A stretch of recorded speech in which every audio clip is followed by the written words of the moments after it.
प्यारे बच्चों, आप सभी का हमारे चैनल पे बहुत बहुत स्वागत है। दोस्तों, इस वीडियो के माध्यम से क्लास 10 के बच्चों के लिए गणित का सबसे ज़्यादा मोस्ट इंपोर्टेंट वीडियो लेकर के आ चुका हूँ। और बच्चों, इस वीडियो के माध्यम से मैं आप सभी को ये बताने वाला हूँ कि बोर्ड परीक्षा 2023 में गणित की कॉपी कैसे लिखे।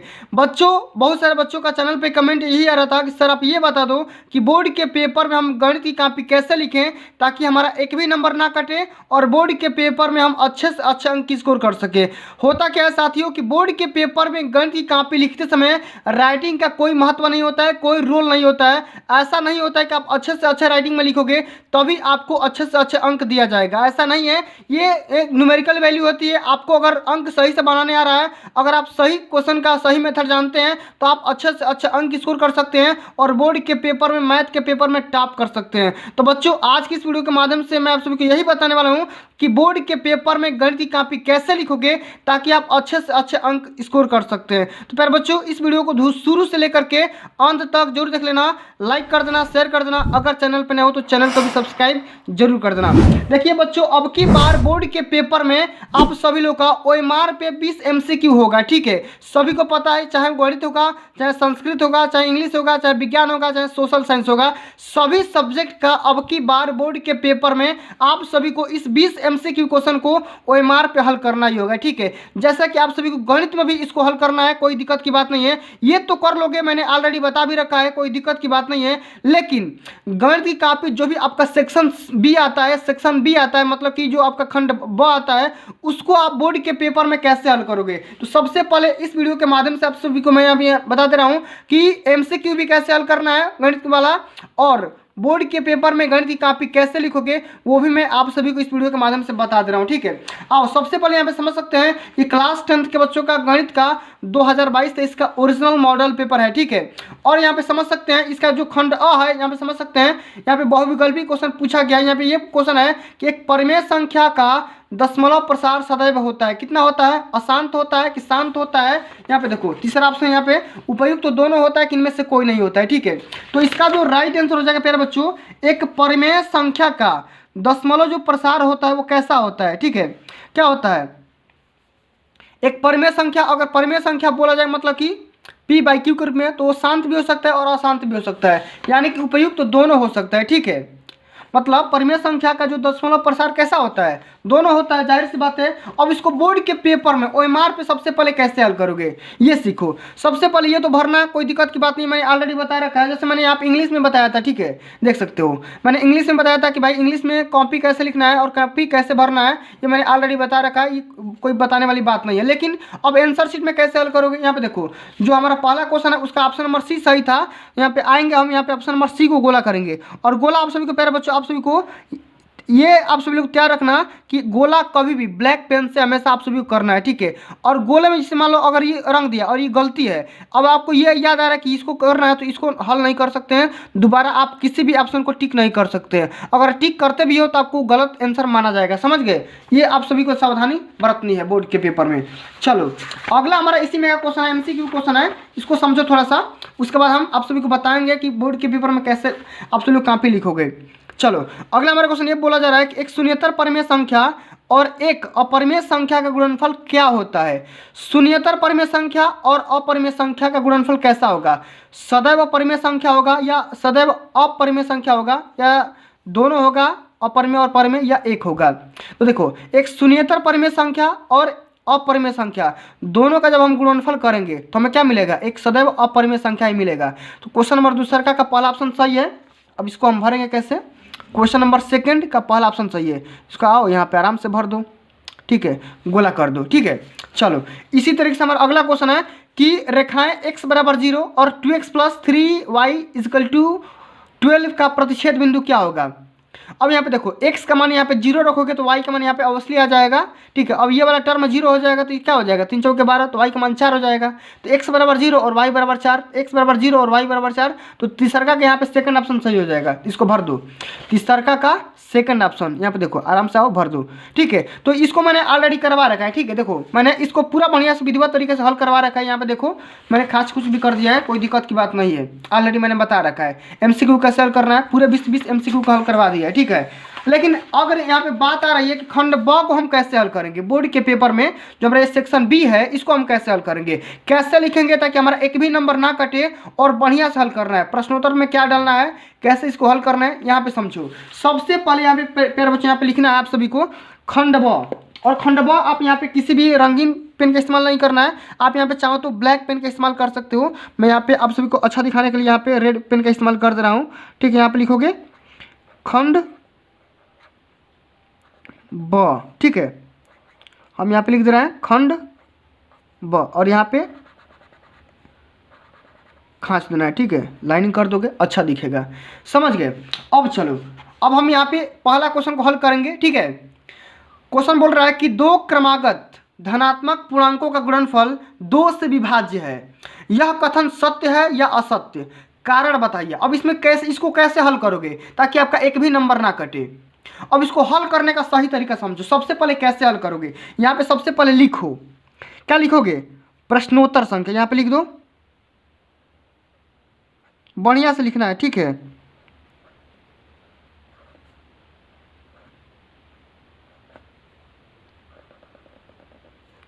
प्रश्नोत्तर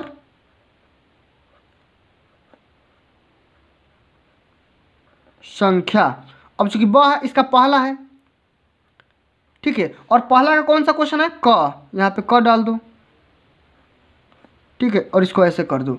अब इसको चाहो तो आप अंडरलाइन भी यहाँ पे कर सकते हो। ठीक है, बढ़िया से देखो, जितना कॉपी आप सुंदर बनाओगे, बढ़िया से लिखोगे, तो उतना ही आपका नंबर अच्छा दिया जाएगा। ठीक है, चलो अब यहाँ पे हमारा बोल रहा है कि दो क्रमागत धनात्मक पूर्णांकों का गुणनफल 2 से विभाज्य है, और इस कथन का सत्य या असत्य छांटना है। भाई इसका सत्य होगा कि असत्य होगा, तो सबसे पहले आप तो ये मानो कि वो दो क्रमागत संख्या कौन कौन सी हो सकती है। अब इसको कैसे हल करोगे, यहाँ पे देखो, सबसे पहले यहाँ पे लिखोगे कि माना दो क्रमागत धनात्मक पूर्णांक कौन कौन सा हो सकता है। यहाँ पे लिखो सबसे पहले,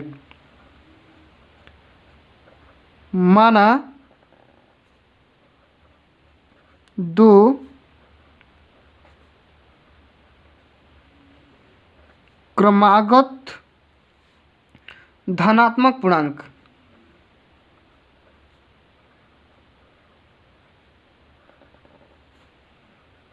यहाँ पे लिख दो पूर्णांक। अब मानने हो तो यहाँ पे कुछ भी मान सकते हो। मान लो ये एक पहला x हो जाएगा, दूसरा का क्रम से मानना है तो ये क्या हो जाएगा, x+1 हो जाएगा। ठीक है, मान लो कि माना पहला क्रमांक संख्या हमारा x हो गया, दूसरा का हमारा x+1 हो गया। अब दोनों का गुणनफल कितना दे रखा है, तो 2 से विभाज्य कराना है। तो सबसे पहले यहाँ पे हम x का कोई भी वैल्यू आप मान सकते हो। यहाँ पे लिख दो कि माना x बराबर, माना x बराबर, आप पहले यहाँ पे 2 ले लो, चाहे 3 ले लो, चाहे कुछ भी ले सकते हो, कोई दिक्कत की बात नहीं है। सबसे x बराबर 2 मान लो। ठीक है, इसी तरीके से हमारा जो अगला पूर्णांक होगा, ठीक है, अगला हमारा पूर्णांक होगा x+1 होगा। तो x+1 की वैल्यू कितनी हो जाएगी, तो यहाँ x का मान रख दो 2 और +1 बराबर क्या हो जाएगा 3। ठीक है, तो 2 यहाँ पे, एक तो 2 हो गया, एक क्या हो गया 3 हो गया। अब यहाँ पे देखो, हम यहाँ पे लिखेंगे प्रश्नानुसार। ठीक है, यहाँ पे लिखेंगे प्रश्नानुसार।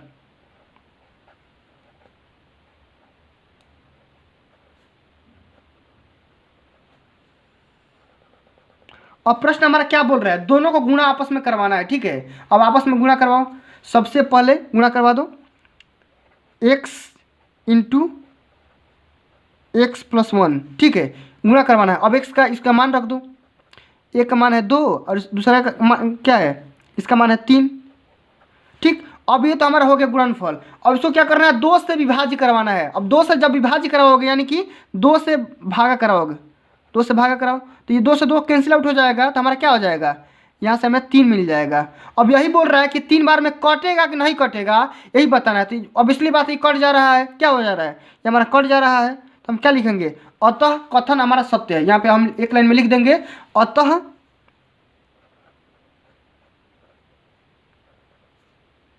यहाँ पे लिख देंगे दिया हुआ कथन, अतः दिया हुआ कथन सत्य है।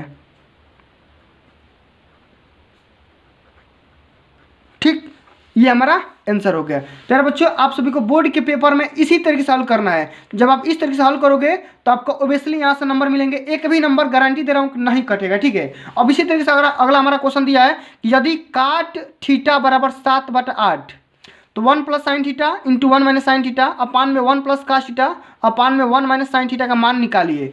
अब इसको कैसे हल करोगे?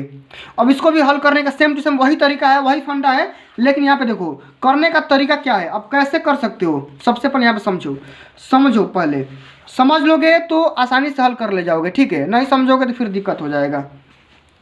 फिर हम यहाँ पे लिखेंगे प्रश्नोत्तर संख्या। यहाँ पे क्या लिखेंगे? प्रश्नोत्तर संख्या। यहाँ पे लिखो बढ़िया से,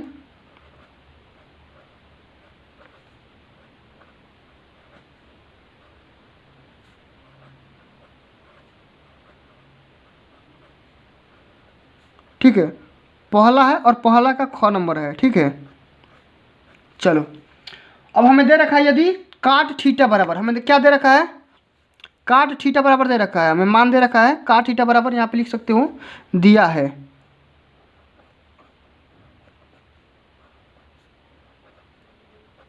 क्या दे रखा है? कॉट थीटा बराबर हमें दे रखा है 7/8 और हमें मान निकालना है किसका? हमें मान निकालना है 1 प्लस साइन थीटा, एक क्वेश्चन में है, एक क्वेश्चन में है 1 माइनस साइन थीटा, ठीक है। और डिवाइडेड बाई क्या है? 1 प्लस कास थीटा, और एक क्वेश्चन में है 1 माइनस कास थीटा, ठीक है। एक बात यहाँ पे आप सभी लोग यहाँ पे जान रहे हो कि ये a प्लस बी है और ये a माइनस बी है। एक को आप a मान लो और साइन थीटा को आप b मान लो, तो एक क्वेश्चन में a प्लस बी और एक क्वेश्चन में a माइनस बी। तो क्या हो जाएगा? एक फार्मूला भी होता है यहाँ पे, देखो ये होता है एक क्वेश्चन में a प्लस बी और एक क्वेश्चन में होता है a माइनस बी, और इसी के बराबर क्या होता है? ये इसी के बराबर होता है a square minus B square. अब इसको कर लो तो क्या हो जाएगा? एक हो जाएगा, एक क्वेश्चन में हो जाएगा यहाँ पे a स्क्वायर, मान a स्क्वायर एक ही होता है और माइनस साइन स्क्वायर थीटा हो जाएगा। इसी तरीके से हमारा कास वाला भी हो जाएगा 1 माइनस कास स्क्वायर थीटा, ठीक है। अब सभी को पता है कि 1 माइनस साइन स्क्वायर थीटा बराबर क्या होता है? कास स्क्वायर थीटा होते थे, लिख दो कास स्क्वायर थीटा। और एक बात और सभी को पता है कि 1 minus sine cos square theta बराबर क्या होता है? साइन स्क्वायर थीटा, ठीक है। अब कास बटा साइन क्या होता है? कॉट होता है, सभी को पता है, तो क्या हो जाएगा? Cot square theta. अब कॉट थीटा का मान दे रखा है हमें, कितना दे रखा है? 7/8 दे रखा है। इसका स्क्वायर है तो स्क्वायर कर दो। 7 का वर्ग क्या होता है? 49 और बटे में 8 का वर्ग 64, ठीक है। ये हमारा क्या हो जाएगा? आंसर हो जाएगा, ठीक है। इस तरीके से बोर्ड के पेपर में हल करना है, ठीक है। मैंने बता दिया एक सेक्शन का। अब इसी तरीके से एक और क्वेश्चन बता दे रहा हूँ, ठीक है, ताकि आप सभी लोग का प्रैक्टिस भी हो जाए। चलो एक और क्वेश्चन मैं यहाँ पे बढ़िया वाला बता दे रहा हूँ, ठीक है। चलो समझो यहाँ पे क्वेश्चन हमारा, जैसे मान लो यहाँ पे एक मैं कोई भी एक रैंडम सा क्वेश्चन ले रहा हूँ। जैसे मान लो दूसरा का ख ले रहा हूँ। बोल रहा है कि दो संख्याओं के वर्गों का अंतर 180 है, छोटी संख्या का वर्ग बड़ी संख्या का 8 गुना है, ठीक है। तो दोनों संख्या निकालिए, ज्ञात करिए। कैसे करोगे? अब यहाँ पे देखो इसको करने का तरीका क्या है भाई?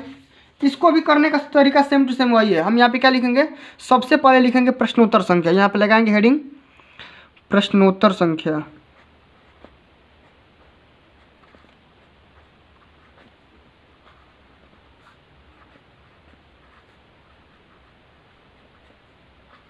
कौन सा है?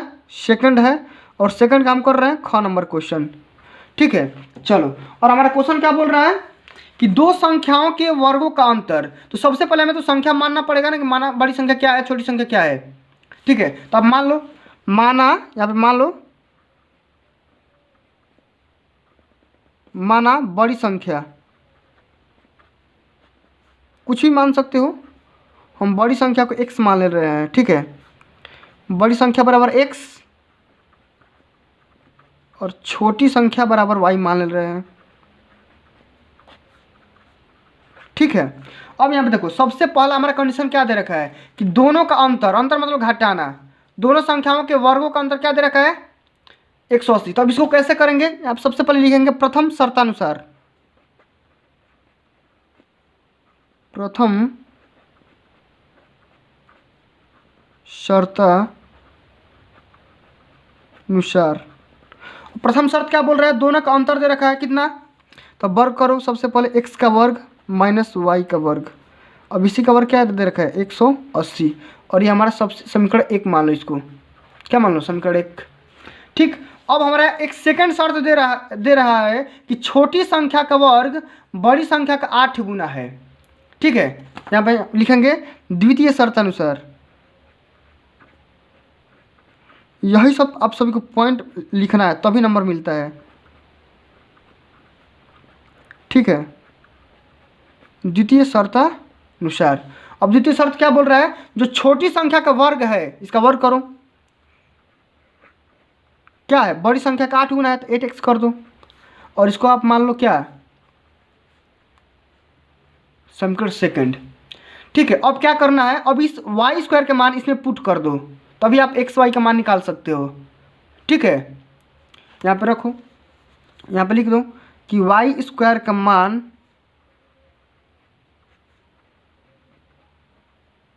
समीकरण 1 में रखने पर, रखो और रखते हैं क्या हो जाएगा, ये हो जाएगा x² यानी कि y² का मान क्या हो जाएगा, रख दो x² माइनस 8x बराबर क्या हो जाएगा 180। अब 180 को इधर बाएं पक्ष में ट्रांसफ़र कर दिया जाए तो क्या हो जाएगा, ये हमारा हो जाएगा x² माइनस 8x, ये माइनस 180 बराबर 0। ठीक है, अब इसका हम फैक्टर कर सकते हैं, बहुत से इजी है क्वेश्चन, अब दिक्कत की बात नहीं है। ठीक है, तो हमारा क्या हो जाएगा x² माइनस 8x का हम क्या कर सकते हैं, इसको हम लिख सकते हैं 18 दाम में 80, इसको हम लिख सकते हैं 18x अब प्लस यहाँ पे 10x। ठीक है, माइनस 180 बराबर 0। तो हमारा क्या हो जाएगा, अब इसमें x का मान कर लोगे तो x का मान करोगे तो क्या बचेगा x माइनस 18, और हमें इसमें अगर 10 का मान करोगे तो यहाँ पे बच जाएगा x माइनस 18 बराबर 0। ठीक है, तो हमारा क्या हो जाएगा x माइनस 18 एक क्वेश्चन में हो जाएगा, और x प्लस 10 एक क्वेश्चन में हो जाएगा। ठीक है, इतना। अब ये देखो x यहाँ पे x माइनस 18 बराबर जब 0 रखोगे तो यहाँ पे x का मान क्या आ जाएगा, x बराबर 18 आ जाएगा। ठीक है, अब देखो इसी को भी कर लोगे तो x का मान यहाँ से माइनस 10 आएगा। ठीक है, जो कि ये अमान्य हो जाएगा। अब हम इसी को लेंगे, ठीक है, x बराबर 18 लिखेंगे। अब यहाँ पे देखो और y का मान कैसे आएगा, x का मान तो आ गया, y का मान अब x के मान में रख दो, तो y बराबर हमें कितना दे रखा है 8x, तो y बराबर क्या हो जाएगा y² बराबर, अब x का मान रख दो 8 गुणे 18, तो 18 में 8 से गुणा करोगे तो 144 होता है, तो y² बराबर क्या हो जाएगा 144। यहाँ से हम y का मान निकाल सकते हैं 12। ठीक है, वर्गमूल निकालोगे तो 12 हमारा आ जाएगा। तो x का मान 18 आ गया और y का मान 12 आ गया। तो प्यारे बच्चों, इस तरीके से बोर्ड के पेपर में अगर आप हल कर दोगे, बढ़िया से अगर हल कर दोगे, स्टेप बाय स्टेप हल कर दोगे जैसे मैंने बताया, तो बोर्ड के पेपर में अच्छे से अच्छा अंक स्कोर कर सकते हैं। ठीक है, तो प्यारे बच्चों आज के लिए बस इतना ही। अगर ये वीडियो आप सभी को अच्छी लगी होगी, हेल्पफुल लगी होगी, तो वीडियो को लाइक कर देना, शेयर कर देना, अगर चैनल पर नए हो तो सब्सक्राइब भी कर देना। मिलते हैं अगली वीडियो में, तब तक के लिए जय हिंद, जय भारत, वंदे मातरम।